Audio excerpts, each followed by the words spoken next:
మానస సరోవర్ యాత్ర ప్లాన్ చేస్తున్నారా? నమ్మకంగా సేఫ్ గా మీ కలల మానస సరోవర్ యాత్రని ట్రావెల్ టర్న్స్ తో నిజం చేసుకోండి. మరిన్ని వివరాలకు ఈ నెంబర్కు కాల్ చేయండి. నమస్కారం. మాఘపురాణం 14వ రోజు పారాయణలోకి వచ్చాం. దిలీప మహారాజుకి వశిష్ఠ మహాముని ఇలా తెలియజేస్తున్నారు. శివపార్వతుల సంవాదాన్ని చెప్పారు, ఇప్పుడు చెప్తున్నారు. పార్వతీదేవికి పరమేశ్వరుడు చెప్పిన మాఘమాస మహాత్మ్యము, దాని ఫలితంతో పాటు ఒక బ్రాహ్మణ స్త్రీ భర్తతో సహా స్వర్గప్రాప్తిని పొందిన వృత్తాంతాన్ని తెలియజేస్తాను, వినమన్నారు. పూర్వం కాశ్మీర దేశంలో సుబుద్ధి అనే బ్రాహ్మణ పండితోత్తముడు ఒక ఆయన ఉండేవాడు. ఆయన చతుర్వేదాలు ఔపోసన పట్టిన దిట్ట. ఎంత గొప్ప పండితుడో అంత ఉత్తముడు కూడానట ఆయన. సకల సద్గుణ సంపన్నుడు. గౌరవము, మర్యాద, మనన, వినయ విధేయతలు, సర్వజీవుల ఎడ భూతదయ ఇత్యాది సద్గుణాలు కలిగి ఉండేవాడు. అతను అనేక మంది శిష్యుల్ని కూడా కలిగి ఉండేవాడట.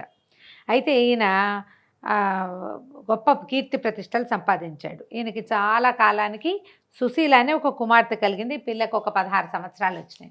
ఈ కొన్ని కథల్లో చూస్తామండి, మరి పొద్దున్న 8వ ఏట 7వ ఏటో పెళ్లి చేసేసిన కథలు ఇటీవల కాలంలో కథలు.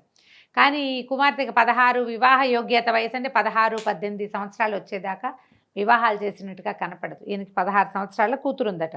ఆమె చక్కని రూపురేఖలతో నవయవ్వన సౌందర్యవతిగా మెరిసిపోతూ ఉండేది. చాలా అందంగా ఉండేది. పిల్లకి పెళ్లి చేద్దామని నిశ్చయించుకున్నారు. ఏవో సంబంధాలు చూస్తున్నారు. అయితే ఈయనకి చాలామంది శిష్యగుణం గణం చాలామంది ఉన్నారు. గుంపు చాలా సమూహం ఉంది.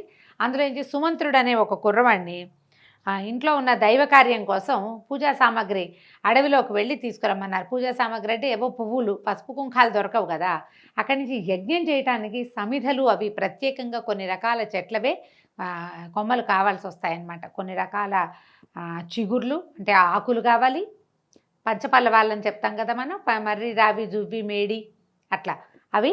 అక్కడి నుంచి కొన్ని రకాల ప్రత్యేకమైన వంట చెరుకు కూడా, యజ్ఞంలో వాడటానికి చెరుకు కావాలి, ఇవి కావాలి, పుల్లలు కావాల్సి వస్తాయి కదా సమిధలు. ఈ సమిధలతో పాటుగా యజ్ఞంలో అర్పించవలసిన చెలువు అంటే మనం కొంత అన్న సమర్పణ చేస్తారు కదా, బలి సమర్పణ. ఆ సమర్పణకి కావాల్సిన ఆహారాన్ని వండడానికి కూడా ప్రత్యేకమైన చెట్ల కొమ్మలనే వాడతారు. అవన్నీ తేవడం కోసం ఈ సుమంత్రుడు అనే ఒక కుర్రవాడికి ఈ పని చెప్పారు. చెప్పేసరికల్లా అతను ఏం చేశాడు, వెళ్తుంటే మార్గమధ్యంలో సుశీల తన స్నేహితురాళ్ళతోటి ఏదో బంతి ఆడుకుంటోందట. ఆ బంతి సుమంత్రుడు ఉన్న వైపుకి పడింది. ఆ అమ్మాయి ఆ బంతి తేవడం కోసం సుమంత్రుడు ఉన్న వైపుకి నడిచొచ్చి, వాడు మహాద్భుత సౌందర్యవంతుడట. 6 అడుగులుండి చాలా చక్కగా ఉంటాడు. ఆ అబ్బాయిని చూసేసరికల్లా ఈ అమ్మాయికి మనసు చెలించి ఆ బంతి అక్కడ పారేసి అతన్ని అనుసరించింది. ఆ అబ్బాయి వెనకాలే వచ్చేసింది. ఆ వెళ్ళి వెళ్ళి వెళ్ళి సుమంత్రుడు అడవిలోకి ప్రవేశించాడు. ఈ అమ్మాయి చాటుమాటుగా అతన్ని వెంబడిస్తూ వచ్చింది. చాలా దూరం వెళ్ళేసరికల్లా లోపల ఒక అందమైన సరస్సు ఉందట. ఆ సరస్సు నిండా తామర పూలు గుంపులు గుంపులుగా ఉన్నాయి. తర్వాత ఎన్నో తుమ్మెదలు తిరుగుతున్నాయి. దాని సరస్సు చెట్టు బోల్డన్ని చెట్లు, మొక్కలు, పువ్వుల మొక్కలు, ఆ తర్వాత చిన్న చిన్న లతాని కుంజాలు లాంటివి ఎంతో. అంటే అదేమి ఏర్పాటుగా చేసింది కాదు, కానీ ఆ ప్రాంతం చాలా రమణీయంగా ఉంది. ఆ బోల్డని చెట్లన్నిటి మీద బోలెడన్ని పిట్టలు, పక్షుల కూతలతోటి అసలు ఎంత బాగుందంటే యాంబియన్స్ అద్భుతంగా ఉందన్నమాట. ఆహ్లాదకరమైన వాతావరణం కనపడుతోంది. ఈ కుర్రాడు ఏం చేశాడు, చాలా దూరం నడిచామని ఏవో కొన్ని చెట్ల కొమ్మలు అవి సేకరించి ఓ పక్కన పెట్టి ఆ చెరువులో దిగి మంచినీళ్ళు తాగి ఓ చెట్టు కింద పడుకున్నాడట 10 నిమిషాలు. చాలా దూరం నడిచి వచ్చాడు కదా, వాడు అలసిపోయాడు. కళ్ళు మూతలు పడ్డాయి. చల్లదనానికి బాగా ఆహ్లాదకరంగా కూల్గా ఉంది వాతావరణం, ప్రశాంతంగా. కళ్ళు మూతలు పడి నిద్రపోయాడు. ఈ అమ్మాయి ఏం చేసింది, అతను పడుకున్నాక వచ్చి దగ్గర కూర్చుని ఏం చేసింది, పలకరించింది. నిద్రపోయేవాడిని లేవదీసింది. ఏం చెప్పిందంటే, నువ్వు ఎంతో నచ్చావు నాకు, నా మనసు వశం తప్పింది. సరే, నన్ను మన ఇద్దరం కలిసి ఇక్కడ కొంత సమయం గడిపి ఇంటికి వెళ్దామని అడిగింది. అడిగేసరికల్లా అబ్బాయి తెల్లబోయి, ఇదేమిటి నువ్వు ఇలా మాట్లాడుతున్నావు, నువ్వు గురువుగారు అమ్మాయివి, సోదర సమానరాలివి, ఇట్లా చేయకూడదు మనము అంటే ఆ అమ్మాయి వల ఏడ్చేసింది. ఏడ్చి ఏమంది, నువ్వు నచ్చావు, మనసు చెప్పినట్టు ప్రవర్తించాలి మానవులు అన్నవాళ్ళు. ఎలాగైనా సరే నాతోటి ఇప్పుడు నువ్వు స్పెండ్ చేస్తేనే నువ్వు వెనక్కి వెళ్తావు, లేదా నువ్వు నన్ను ఏదైనా చేసావని బెదిరిస్తుంది అని చెప్తాను మా నాన్నకని బెదిరించింది కూడా. ఆ అబ్బాయి కూడా, వాతావరణం చల్లగా ఉంది, అక్కడ ఎవ్వరూ లేరు, ప్రశాంతంగా ఉంది. తనంతట తన పిల్ల మీద పడి అడుగుతోందని మెల్లిగా ఆమెకి ఒళ్ళొంగిపోయాడు. చాలాసేపటి దాకా ఆ కుర్రవాడు, ఈ అమ్మాయి రాయో గురువుగారి కూతురు కొన్ని గంటల పాటు ఇక్కడ ఏకాంతంగా గడిపి, తర్వాత చెరువులో కాళ్ళు కడుక్కుని మంచిని తాగి ఎవరి దారిని వాళ్ళు తెలియనట్టుగా ఎవరికి కావాల్సిన వాళ్ళ అమ్మాయి పువ్వులు కోసేసుకుంది. ఓణి నిండా ఎన్ని పువ్వులు, ఒళ్ళో పువ్వులు నింపుకునే అమ్మాయి తర్వాత కట్టెల మోపులు, తర్వాత ఏమో కొన్ని పంచపల్లవాలు అవి ఏరుకుని ఆ అబ్బాయి నిశ్శబ్దంగా చీకటి పడే వేళకి ఈ ఆశ్రమానికి చేరుకున్నారు. కామ్గా ఉండిపోయారు. గురువుగారు కూడా అయ్యో పొద్దున పిల్ల పొద్దుననగా ఎండలో వెళ్ళింది, అడవిలోకి వెళ్ళింది అన్నారు, పువ్వుల కోసం వెళ్ళింది కాబోలు, నీ బాగా అలసిపోయావమ్మా, రెస్ట్ తీసుకో, ఏదైనా తిను, ఎందుకు ఆ ఎండలో నడిచెళ్ళి మొహం వాడిపోయింది చూడని తండ్రి తన సహజమైన పితృప్రేమతో, కూతురు ఏం వెలగబెట్టొచ్చిందో ఆయనకి పాపం తెలియదు కదా, ఆ అమ్మాయిని ఏదో ఇది చేసి ముద్దు చేసి భోజనం అది పెట్టించి పడుకోమ్మా రెస్ట్ తీసుకుంటే ఆ పూట ఈ అమ్మాయి చేసినటువంటి ప్రణయ కలాపం వల్ల వచ్చిన అలసటతోటి హాయిగా నిద్రపోయింది. నిశ్శబ్దంగా ఊరుకున్నారు. కోరిక తీరిపోయాక ఇంకా వాళ్ళిద్దరూ ఒకళ్ళతో ఒకళ్ళు మాట్లాడుకోలేదు. కొంతకాలం గడిచాక సుశీలకి వివాహం చేశారట. కాకపోతే వీళ్ళు అనుకుంటున్నారు, వాడికి తెలుసు సుమంతుడికి ఇది తప్పు చేశాం మనమని అనిపించింది, ఈ పిల్లకి తను తప్పు చేశానని ఏమీ అనిపించలే, ఎవరికైనా తెలుస్తుందేమోనని చూసింది, ఎవరికీ తెలియలేదు, ఈ గుట్టు చప్పుడు కాకుండా ఊరుకుందనమాట. సరే క్రమంగా ఏమైంది, పిల్లకి పెళ్లి చేశారు. పెళ్లి చేసేసరికల్లా వివాహం వైభవంగా జరిపారట. అత్తవారింట్లో అడుగుపెట్టింది సుశీల. కొద్ది రోజులకే భర్త మరణించేసరికల్లా ఏం చెయ్యాలో తెలియలే. భర్త శవం మీద పడి బోర్మని పిలిపించింది. వెంటనే కబురు చేశారు. గురుగారి సుబుద్ధి అనే గురుగారు కూడా పరిగెత్తుకుంటూ వెళ్ళారు. అయ్యో భగవంతుడా, నా కూతురికి ఇంకా కాళ్ళపారాన్ని కూడా ఆరలేదు, అప్పుడే వైధవ్యాన్ని కలిగించావు, ఇక సంసార సుఖం అనేది లేకుండా చేసావు, దీని శేష జీవితం ఎట్లా గడుస్తుంది, ఇంత చిన్నతనంలో విధవరాలైన నా కూతురుని చూస్తే అమంగళం అని భావిస్తారు కదా, ఎవరైనా విధవరాలు ఎదురొస్తే పనికిరాదు. ఈ కాలంలో వెళ్ళేది కానీ ఇదివరకు కొంచెం హెచ్చుగా ఉండేది ఈ బాధ. ఏ శుభకార్యాలకి పనికి రాకుండా పోయింది, దీనికి ఇంతటి దుస్థితి, కర్మ ఎందుకు వచ్చింది, దీని కర్మ ఎందుకు ఇలా కాలిపోయింది, ఇలాంటి రాత ఎందుకు రాసావని దీనాతి దీనంగా విలపిస్తున్నట్టు ఆయన నెత్తి మీద చేతులు పెట్టుకుని ఏడుస్తుంటే ఈ దీనాలాపాలు వింటున్నటువంటి అటు పోతున్న ఒక సిద్ధుడు ఒక ఆయన దగ్గరకు వచ్చాడు. శవం మీద పడి బోరును విలిపిస్తున్న చోటికి కూడా వచ్చి ఈ అమ్మాయిని చూశాడు. చూశాక ఈయన అడిగాడయ్యా, ఎందుకంటే ఇంత వలవల ఏడుస్తున్నారు, పుట్టిన ప్రతి వాళ్ళు గిట్టక మానరు, మరణం మానవుడికి సహజమే కదా, ఇంత తీవ్రంగా దుఃఖపడుతున్నారు ఎందుకండి అని ఈ సుబుద్ధిగా గురువు గారిని ఆ వచ్చిన సిద్ధుడు అడిగాడు. అప్పుడు సుబుద్ధి ఏమన్నారంటే, మీరు సర్వజ్ఞుల్లా ఉన్నారు స్వామి, మిమ్మల్ని చూసేసరికి నా బాధ తీరింది, ఇవి నా కుమార్తె, ఆమె మరణించిన వాడు ఆమె మొగుడు, నాకు అల్లుడు, నాకేమో కూతురు ఒక్కతే సంతానము, ఇంత చిన్న వయసు 20 ఏళ్ళైనా లేకుండానే నా పిల్లకి వచ్చినటువంటి వైధవ్యాన్ని తలుచుకొని దుఃఖిస్తున్నాను, నాకు హృదయం తరుక్కుపోతుంది, గుండెలు తరుక్కుపోతున్నాయి, మనం చెప్తాం కదా ఇదే మాట, ఇక్కడ శేష జీవితం ఈ పిల్లకి ఎట్లా గడుస్తుందో అనే దిగులతో దుఃఖిస్తున్నాను, ఈమెకి దుస్థితి ఎందుకు కలిగిందో, ఈమె పూర్వజన్మ వృత్తాంతం ఎట్లాంటిదో మీకు తెలిస్తే సెలవివ్వండి అని పరిపరి విధాలుగా ఆయన్ని అడిగాడట. అడిగితే ఈ సర్వజ్ఞాని అయిన సిద్ధుడు ఈ సుశీల మొహాన్ని చూసి కాసేపు ఆలోచించి దివ్య దృష్టితోటి జరిగిందంతా తెలుసుకున్నాడు.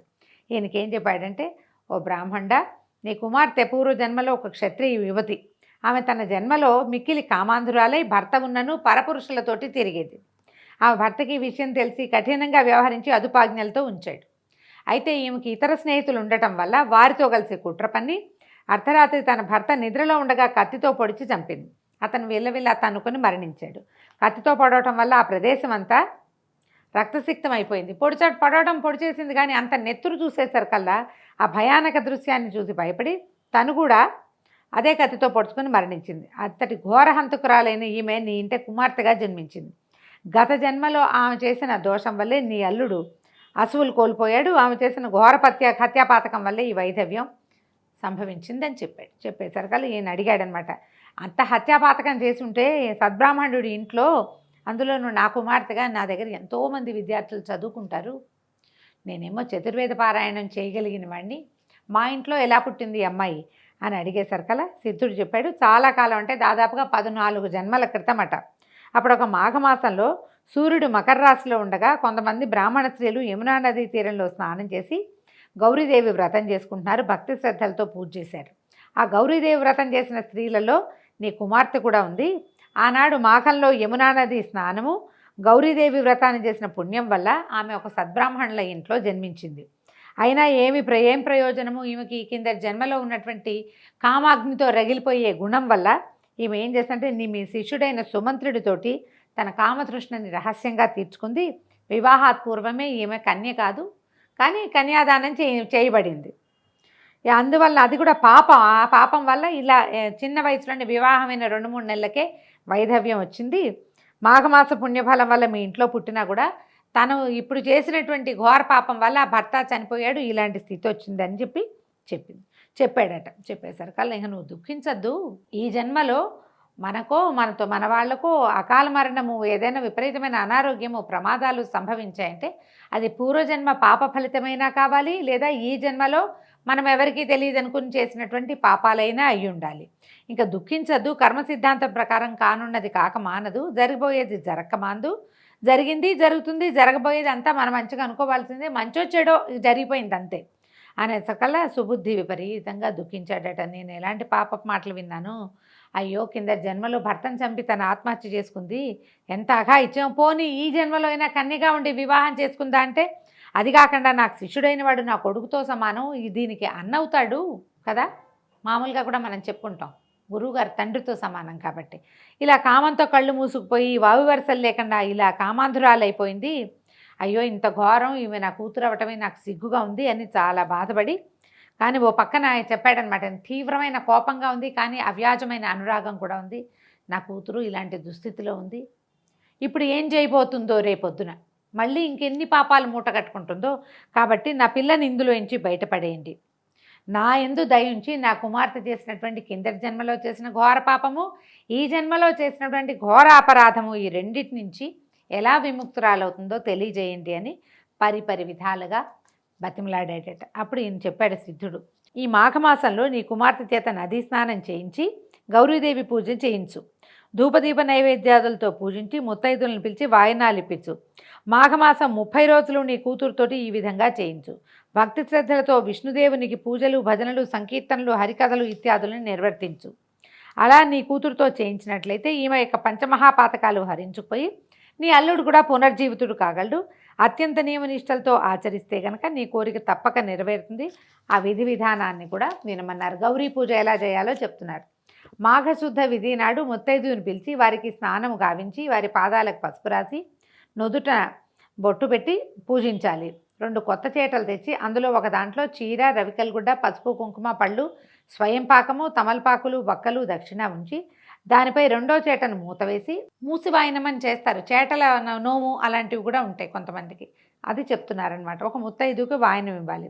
అటు పిమ్మట ఆ ముత్తైదుకు పంచభక్ష పరమాణాలతో సంతృప్తిగా భోజనం పెట్టి తృప్తిపరచాలి. దీనివల్ల పరపురుష సాంగత్య దోషము నివారణ అవుతుంది. ఈ అమ్మాయి ఈ జన్మలో చేసినటువంటి సుమంత్రుడితో కలిసి చేసినటువంటి దుష్క్రియతాలకు సమస్య దీంతో తీరుతుందట. కొంతమంది ఆరంభ సురత్వాన్ని ప్రకటిస్తారు. నదికి వెళ్తారు, స్నానం చేద్దామని నద్దాక వెళ్ళి అయిష్టంతో స్నానం చేయకుండా వచ్చేస్తారు. ఇక్కడ చాలామంది ఉన్నారు, నీళ్ళంత శుభ్రంగా లేవు, ఏవో కొట్టుకొస్తున్నాయని అనుమానాలతోటి నదిలోకి దిక్కండా వెనక్కి వచ్చేస్తారు.